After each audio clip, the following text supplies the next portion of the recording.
আজকে সেহরি খাওয়ার পরপরই খুব তাড়াতাড়ি ঘুম থেকে ওঠা হয়েছে, কারণ আজকে ৮টা থেকে ৯টার মধ্যে আমার ছেলেকে ডাক্তারের কাছে নিয়ে যাওয়ার কথা। তো এই জন্য কিন্তু খুবই তাড়াতাড়ি উঠেছিলাম। আর এখন বাজে প্রায় 8:30টার মতো। রোজার দিনে কিন্তু ঘুম থেকে উঠতে উঠতে একটু দেরি হয়ে যায়। তারপরে আমরা রেডি হয়ে তারপরে চলে যাচ্ছি মিশন হসপিটালে। আর মিশন হসপিটাল যারা যারা চেনেন না, নাটোর মিশন হসপিটাল, তারা কিন্তু অবশ্যই আমার ভিডিওর মাধ্যমে একটু হলেও দেখেছেন। আর এই যে আমার ছেলের কিন্তু আজকে 8 দিন হলো অপারেশন করা। সেখান থেকেই মানে ওর ব্যথাটা আছে কি না, ব্যথাটা তো আছেই, সে কথা বলতে পারছে না তেমন একটা, কিন্তু আজকে ডাক্তার দেখানোর একটা ডেট ছিল, ওই জন্য বলেছিল 8টা থেকে 9টার মধ্যে চলে আসবেন। যাই হোক, আজকে 8টা থেকে 9টার মধ্যেই চলে আসছিলাম। আর আমার বাড়ি থেকে মিশন হসপিটাল যেতে বেশিক্ষণ দেরি লাগে না। আর এই যে এটা টেকনিক্যাল কলেজ, আর এই কলেজটা কিন্তু আমার বাহির থেকে দেখতে অনেক ভালো লাগে। আমি যতই নাটোরের মেয়ে হই না কেন, আমি কখনোই কিন্তু ভিতরে যাইনি আসলে। আর এই চলে আসলাম হরিশপুর মোড়ে। আর হরিশপুর মোড় থেকে একদমই সোজা চলে যেতে হবে হরিশপুর মোড়ে। আর হরিশপুর মোড় থেকে কিন্তু একদম সোজা একটা রাস্তা। আর এটা একটা কলেজ পড়ে, কলেজের পাশেই কিন্তু আমাদের মেডিকেলটা পড়ে। আর এই মেডিকেলে অনেকেই কিন্তু চিনেন, আবার অনেক দূর দূর থেকে কিন্তু মানুষ আসে। আর অনেক দূর দূর থেকে যখন মানুষ আসে তখন কিন্তু এখানে একটা রান্নার ব্যবস্থাও থাকে। আর আমাদের বাড়ির পাশাপাশি দেখে আসলে আমাদের এখানে থেকে যেতে বেশিক্ষণ সময় লাগে না, উঠতে গেলে 10 মিনিট সময় লাগে। আর এই যে এটা মিশন হসপিটালের গেট। এখন কিন্তু আমরা মিশনে হসপিটালের মধ্যে ঢুকবো। এখানে গেলে যে আপনার শুধুমাত্র ডাক্তার দেখায় চলে আসবেন তা কিন্তু না, অনেক সময় লাগে। এখানে অনেক কিছু অনেক জায়গায় যেতে হয়, তারপরে ডাক্তারের রুমে যেতে হয়। আসলে সব জায়গাকার ভিডিওগুলো করা যায় না, আর ভিডিওগুলো করতে যদি পারতাম তাহলে হয়তো আপনাদেরকে দেখাইতে পারতাম। আর এই যে চলে আসলাম গেটে। আর গেটের ভিতর দিয়ে ঢুকতে দেখেন এত সুন্দর সুন্দর গাছগুলো।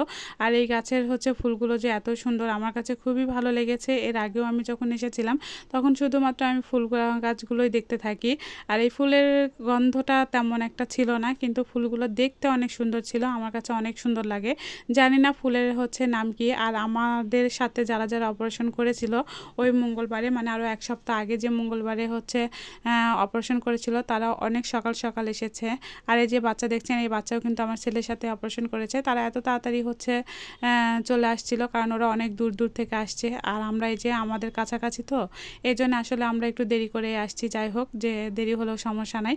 আর এই যে এখন এখানে লাইন ধরতে হবে, এখানে লাইন ধরতে হয়, তারপরে আরেক জায়গায় লাইন ধরতে হবে, তারপরে আরেক জায়গায় যেতে হবে, তারপরে ডাক্তারের কাছে যেতে হবে। অনেক কিছু করার পরে এখন আমার ডাক্তার দেখানো শেষ, ওষুধ নেওয়াও শেষ।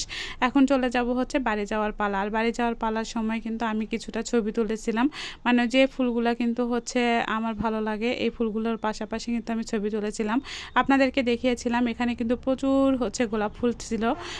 এখন শীতের সিজনে মানে এত পরিমাণে গোলাপ ফুল ফুটেছিল, এখানে খুবই ভালো লাগছিল। সেই জায়গার দিকে আর গেলাম না, কিন্তু এখানকার স্মৃতিগুলো মনে হচ্ছে। আমি এখানে 3 দিন ছিলাম, আর 3 দিনকার স্মৃতিগুলো আসলে মনে হচ্ছে। আর চলে যাচ্ছি এখন বাসায়। আর বাসায় যাওয়ার সময় একটু আমি আমার বড় খালার বাসায় যাব। এই জন্য আমার বড় খালার বাসা কিন্তু এখান থেকে বেশি দূরে না, সামান্য একটু। আর এখান থেকে যে আমার বাড়িও বেশি দূরে তা কিন্তু না, সামান্য একটুই। তো আমার বাড়ি মানে বড় খালার বাসা থেকে আমাদের বাড়ি আরও সামান্য একটু লাগে, মানে 10 টাকা ভাড়া হলেই হয়ে যায়। তো এখন আবার চলে যাচ্ছি বাসার দিকে। তো সবাই কিন্তু ভালো থাকবেন, সুস্থ থাকবেন। আর আমার ছেলের জন্য অবশ্যই একটু দোয়া করবেন, যাতে আমার ছেলেটা অনেক তাড়াতাড়ি একটু সুস্থ হয়ে যায়। এখনও তেমন একটা কিছু খেতে পারছে না। আর আমি আছি তো আমার নাটোরে আমার মায়ের বাসা। আর নওগাঁ আমার শ্বশুর বাসা, সবাই কিন্তু চেনেন। এটা বাইপাস হরিশপুর, মানে হরিশপুরের মোড়। আর এখান থেকে একদম সোজাসুজি বাইপাস দিয়ে কিন্তু চলে যেতে হবে আমার বাড়িতে।